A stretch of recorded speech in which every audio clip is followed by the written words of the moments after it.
Good morning dear students, प्रिय छात्र छात्राओं। आज इस अवधि में आप सभी छात्र छात्राओं का स्वागत है। आज इस अवधि में हम भीष्म साहनी जी से रचित मौसी पाठ के द्वितीय भाग का अध्ययन करेंगे, अर्थात पार्ट 2।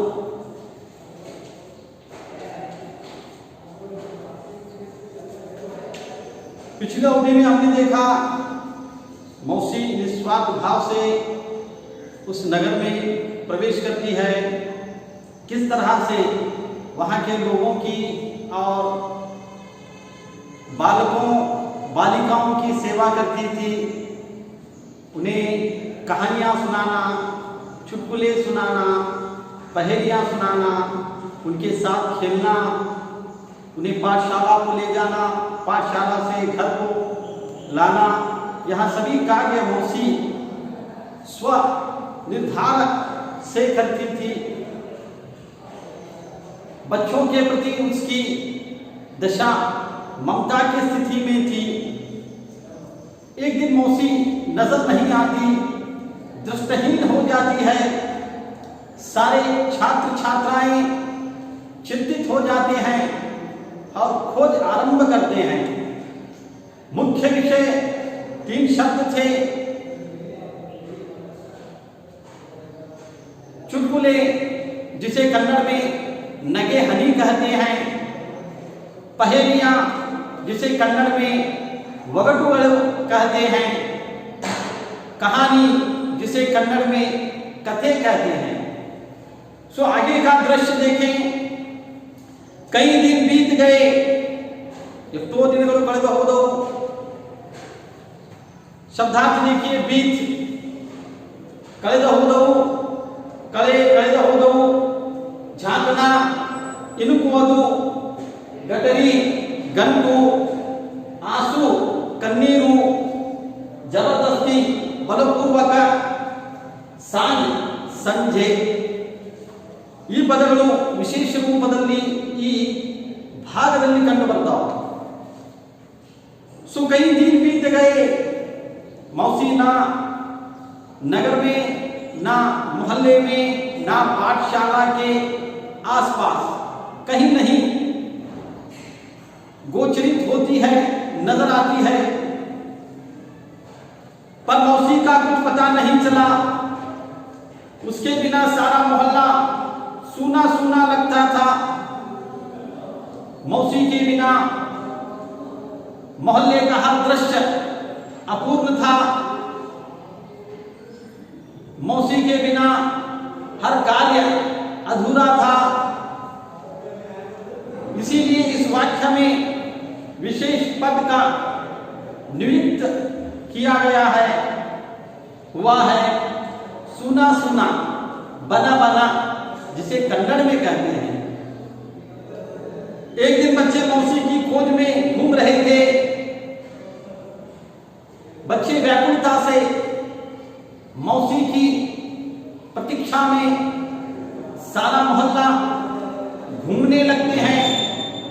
काश मौसी इस घर में हो, मोहल्ले के इस घर में हो, मोहल्ले के इस घर में हो। मोहल्ला का अर्थ ओनी। सभी बच्चे खोजते हैं, पर मौसी कहीं नहीं नजर आती है। तभी एक मकान के अंदर से ऊंची ऊंची आवाज सुनाई दी। सुना सुना, ऊंची ऊंची, किस प्रकार के शब्द हैं?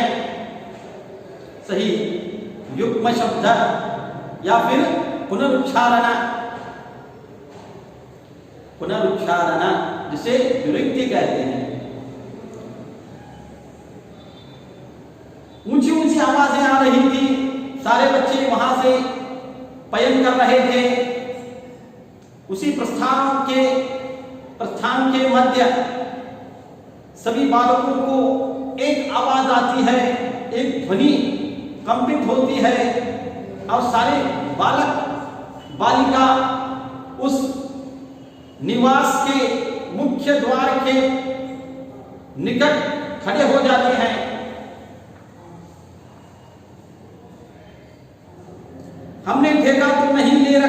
मौसी, 20 दिन से तुम यहां हो, अब तुम किसी दूसरे के घर चली जाओ। देखिए, वाक्य में संख्या शब्द का उल्लेख हुआ है। कोई महिला मौसी को क्रोधित रूप में चेतावनी दे रही है। मौसी, कई दिन बीत गए, अर्थात कुल 20 दिन हो गए, 20 दिनಗಳು ಕಳೆದು ಹೋದವು, तुम यहीं पर निवास कर रही हो। हमने तुम्हारी सेवा करने का बीड़ा तो नहीं उठाया, ನಿನ್ನನ್ನು ನೋಡಿಕೊಳ್ಳುವಂತ ಸಂಪೂर्ण ಜವಾಬ್ದಾರಿ ನಾವೇನು ಹೊತ್ತುಕೊಂಡಿಲ್ಲ। इस तरह से बिरजू की मम्मी, बिरजू की मां मौसी से बर्ताव करती है। मौसी का नाम सुनकर बच्चे टिटक कर खड़े हो गए। टिटक कर स्थगित होना, एक ही स्थान पर चलते चलते रुक जाना, सडनली स्टॉप, जिसे आंग्ल में कहते हैं तक्षण निल्लुवुदु। बालक मौसी का नाम सुनते ही आश्चर्यचकित, विचलित होकर खड़े हो जाते हैं।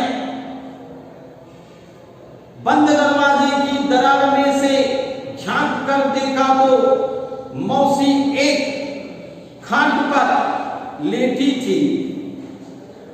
बालक देखते हैं मौसी उस वासस्थान में थी, उस निवास में थी। दरवाजे की सामने से ಅಂದ್ರೆ ಬಾಗಿಲದ ಎರಡು ಪದರದ ಮಧ್ಯದಿಂದ ಆ ಮಕ್ಕಳು ಮೌಸಿಯನ್ನು ನೋಡ್ತಾರೆ। ಆಶ್ಚರ್ಯ ಆಗ್ತಿದ್ದಿ, ಚಿಂತೆ ಮತ್ತಷ್ಟು ಹೆಚ್ಚಾಗ್ತಿದ್ದಿ।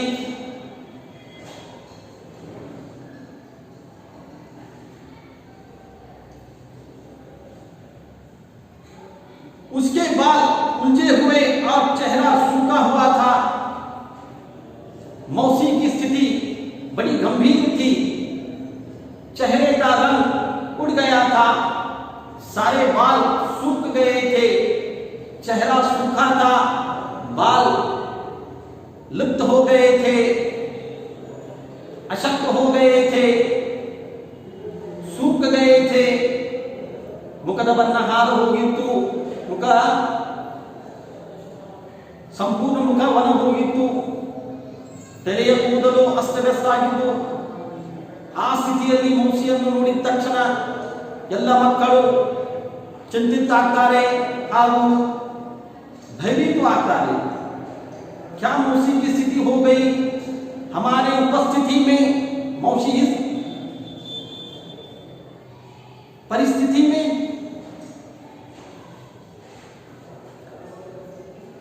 मौसी को ऐसी स्थिति में देखकर बच्चों को बहुत दुख हुआ और गुस्सा आया।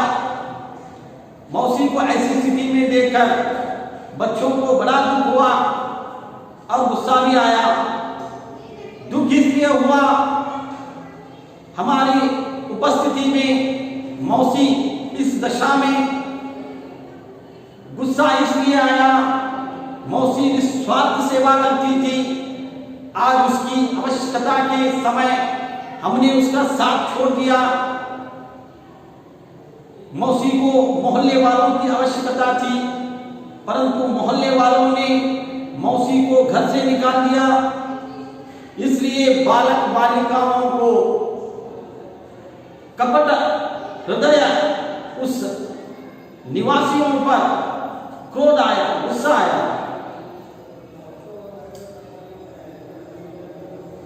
दूसरे दिन बच्चे हॉकी मैच खेलकर लौट रहे थे।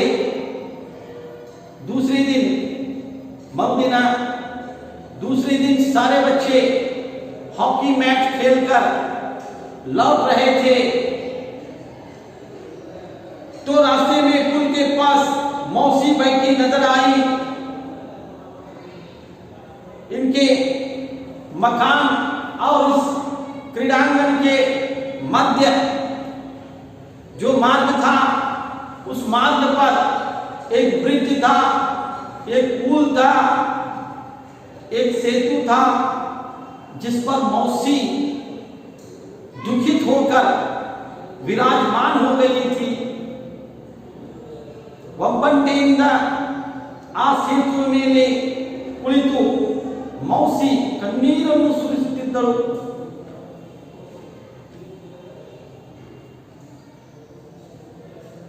उसके पास एक छोटी सी गठरी और लाठी भी थी।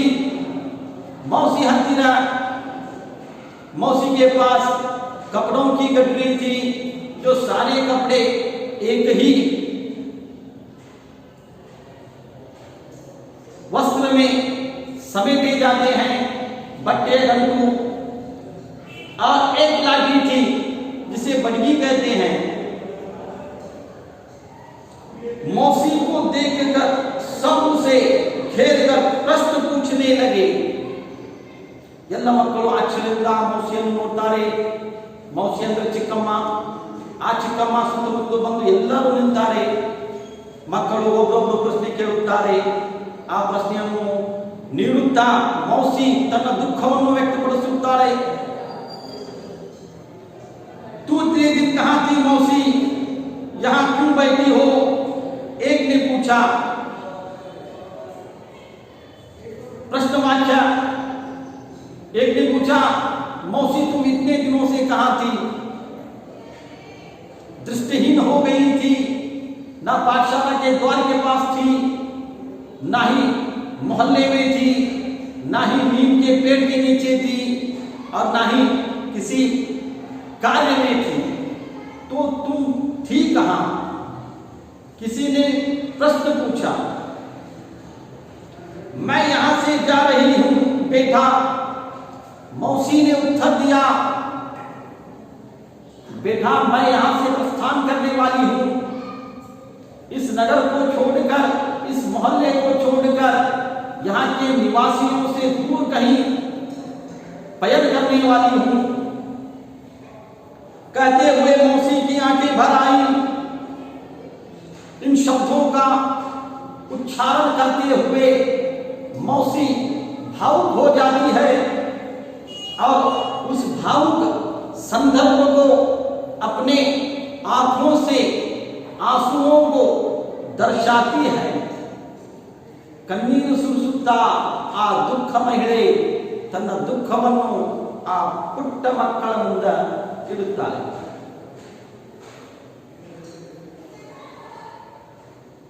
तो तू बीमार थी मौसी, तबीयत कैसी है? बलदेव ने पूछा।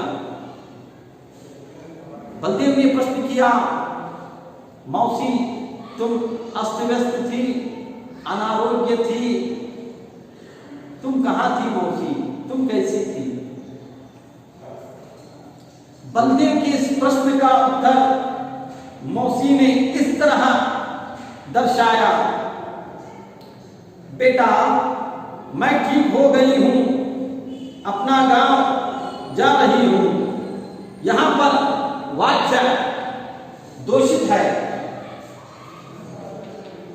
मैं अपने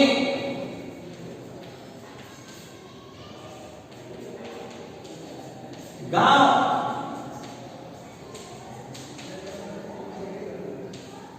जा रही हूं।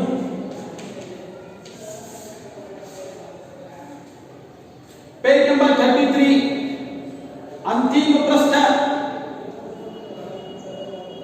चौथी वाक्य में अपना गांव जा रही हूं व्यक्त किया गया है, लिखित किया गया है, परंतु व्याकरण की दृष्टि से मैं अपने गांव जा रही हूं सही होता है। अपना शब्द उच्चारित नहीं होता। व्याकरण की दृष्टि से अपने शब्द को नियुक्त किया जाता है। इस पद्य का, इस वाक्य का, इस पद्य आधारित होने के कारण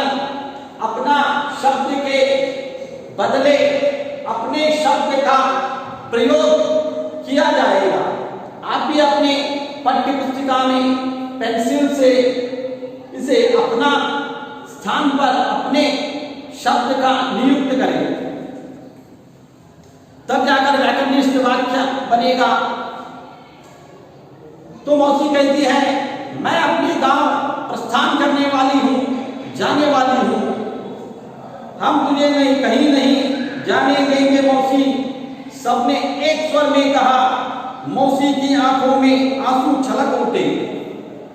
सभी बालक बालिकाओं ने एकत्र होकर एक स्वर में मौसी को रोक लिया और एक स्वर में उन्होंने कहा, मौसी हम तुम्हें कहीं नहीं जाने देंगे, तुम हमारे ही साथ हमारे पास रहोगी। आंसू झलक कन्नीरू सुरिसुवरु। दुकान के सामने एक खाट बिछी थी। 2-3 लड़के भागकर खाट उठा ले आए। खाट नाक कालीना मंचा। सड़क के उस पार एक खाट थी। 2-3 बच्चे देखते हैं और दौड़ते दौड़ते उस खाट को ले आते हैं, मौसी को उस पर बिठाते हैं और मोहल्ले ले जाते हैं। उस पर मौसी को जबरदस्ती बिठाया, जबरदस्ती बलपूर्वक वादी। खाट को सीधे नीम के पेड़ के नीचे ले आए। सीधे नेरवाही नीम का पेड़ बेबी गिरा।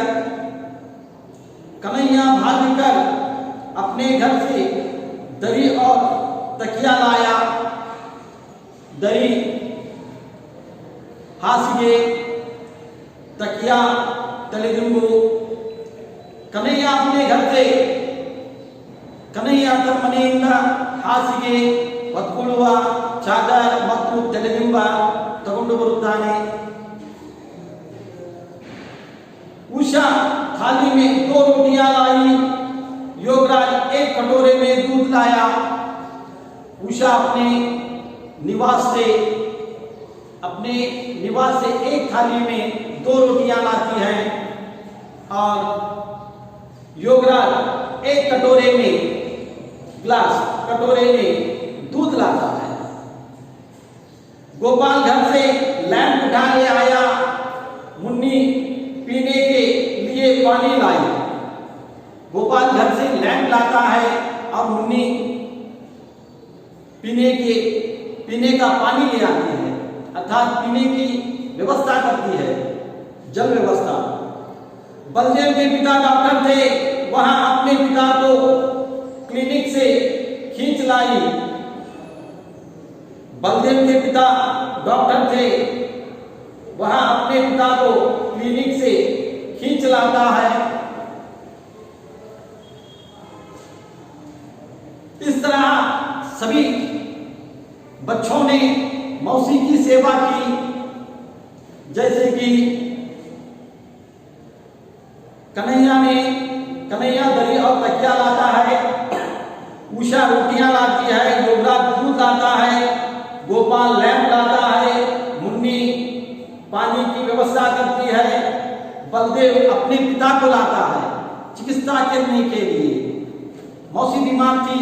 सभी बच्चों ने एक वस्तुओं को अपने घर से लाकर मौसी की सुरक्षा करने का प्रयत्न किया और मौसी की सेवा का पुनः परोपकार प्रदर्शन करने का प्रयास किया।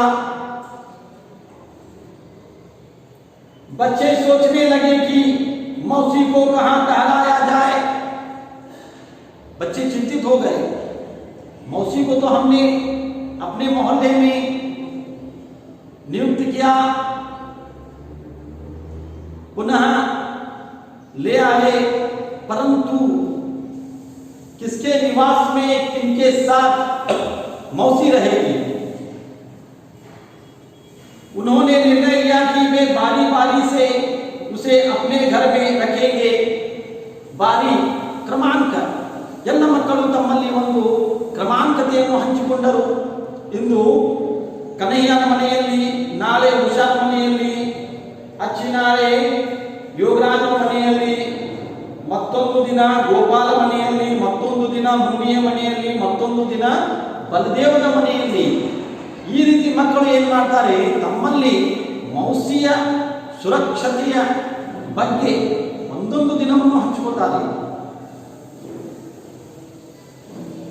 बाद में उन्होंने हेडमास्टर जी से विनती की कि मौसी को स्कूल में काम दिया जाए. हेडमास्टर जी ने मान लिया और मौसी को रहने के लिए स्कूल में एक कोठरी भी दे दी. ಎಲ್ಲ ಮಕ್ಕಳು ಕೂಡಿ ತಮ್ಮ ಪಾಠಶಾಲೆಯ ಮುಖ್ಯ ಅಧ್ಯಾಪಕರ ಹತ್ತಿರ ಹೋಗುತ್ತಾರೆ. ಅವರಲ್ಲಿ ವಿನಂತಿ ಮಾಡುತ್ತಾರೆ. ವಿನಂತಿ ಸ್ವರೂಪ ಹೆಡ್ಮಾಸ್ಟರು ಆಯಾ ಕಾರ್ಯದಲ್ಲಿ मौसिಯನ್ನು ಇಟ್ಕೋತಾರೆ. तो इस तरह से मौसी को एक उद्योग मिला, एक सहारा मिला और फिर से बच्चों का प्यार भी मिला.